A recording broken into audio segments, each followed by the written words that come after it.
Hello everyone, thank you for clicking on my video. I am Screenstein Guru coming at you with another review, this time on Venom: The Last Dance. I have recently watched this film and I really liked it, so I wanted to do a review on it. So without further ado, let's get into it. This movie of course came out last year in 2024 around October in theaters. I know a lot of people went out to go see it. I personally did not go out to see it. I wanted to wait for the physical media release, and I got the Blu-ray disc, so I was very happy to get that. Um, so going into a bit of the backstory, I've got a bit of information pulled up right here.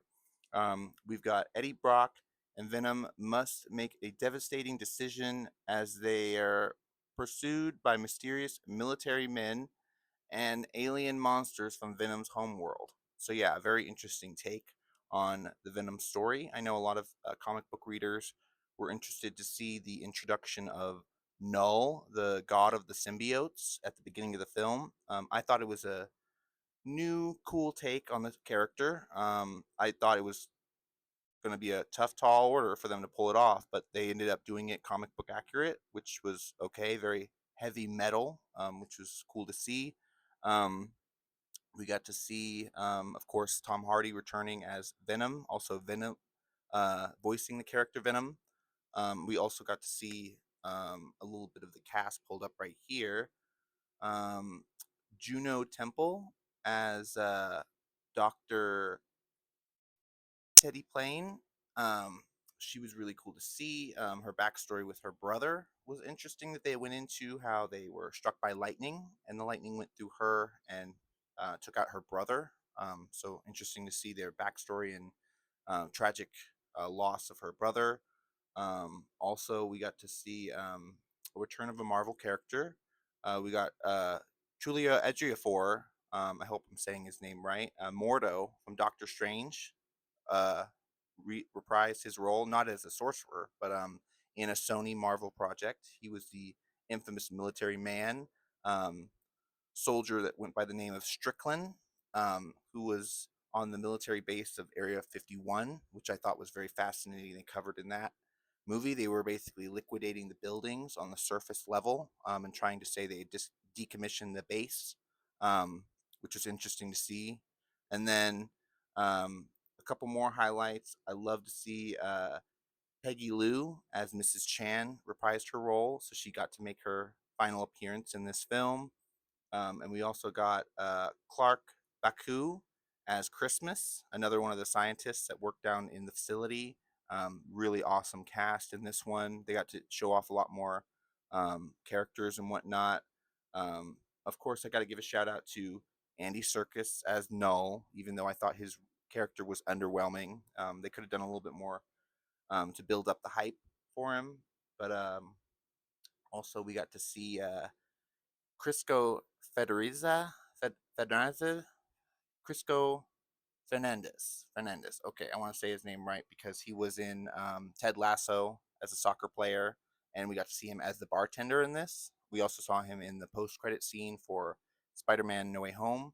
They explained that post-credit scene by saying, Doctor Strange's spell brought Venom to the MCU. He was there for a year, and then um, I guess the events of the spell reversing sent him back to his own universe, which was very cool to see. They explained that the cop from Let There Be Carnage was returning. He got to play Toxin, I believe, the green symbiote. But Stephen Graham um, returned to portray a symbiote, which was really cool to see. I want to go into all of the different creatures that showed up real quick. Um, so let me type that up real quick. SY symbiotes. Just to see who all showed up. Of course, we got Venom, and then the creatures that arrived to take him out. So yeah, going into their containment facility, they were housed underground in Area 51. Um, they were basically they sent the symbiotes trapped Knull in another dimension and prevented him from ruling across the realms when light came into his dimension. So kind of like the Dark Elves, they explained. He came from a darker, older side of the universe, and the symbiotes tried to lock him up to prevent him from ruling and destroying everything. Um, so interesting things there. Um, let's see. So we got Lasher, who was a really cool one, a female symbiote, who was, of course, played by Christmas.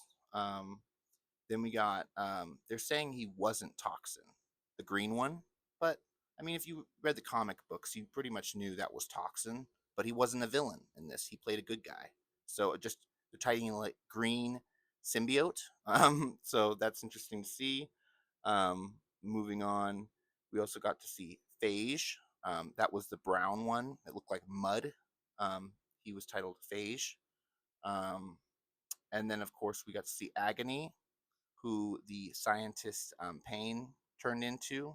She crushed a vial, and lightning, electricity went through her, and she turned into the purple xenomorph Agony, which was cool to see. Probably one of the most strongest xenomorph, or not xenomorph, symbiotes in the Spider Verse. We also got to see two-headed hybrid, which is really fun to see. Going on into Blue Spiky Boy.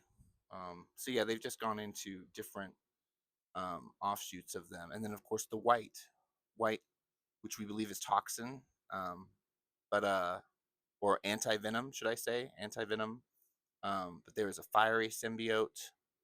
Um, when are the symbiotes coming back? Yeah, so they asked in this article, even though Venom Last Dance seemed to be the last one with Tom Hardy, he is open for doing more. And of course, we want to see the symbiotes fight off against Spider-Man, of course. So I felt like the post-credit scene could have been used to tie in a Spider-Man, but they decided not to. Um, but yeah, a whole lot of fun to be had with this movie, guys. If you haven't checked it out, Venom Last Dance, I recommend it. But going on into a little bit of the news here, I'll go back to my first page. But like I said, 40% on Rotten Tomatoes, not too bad. This made a box office of $479 million, so it made its money. Venom movies typically make their money. A lot of people love Venom, so they go out to help the franchise. Of course, if we got to see Spider-Man in there, we probably get double or triple the numbers. But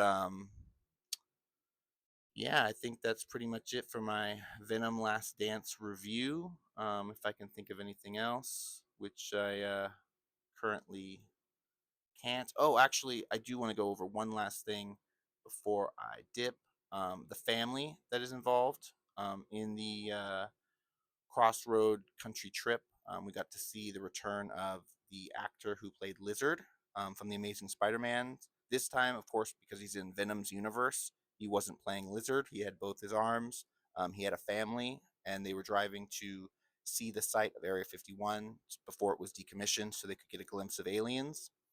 They help Eddie out while he's trekking across country before they drop him off in Vegas, where he meets Mrs. Chan. And then from there, they have to battle these aliens all across Vegas. But interesting to see that this family is very spiritually enlightened and that they are aware of other levels of consciousness, different things like that. I know a lot of people thought the family was cringy and really terrible, but I liked them. I thought they were a good addition to the story. And so yeah, that'll be my last little note before I jot out of here. But make sure you guys like the video, comment down below on what your thoughts are for Venom: The Last Dance. If you've seen it, if you haven't seen it, go check it out. Be sure to subscribe for future content on the channel. But until next time, guys, have a good one. Bye bye.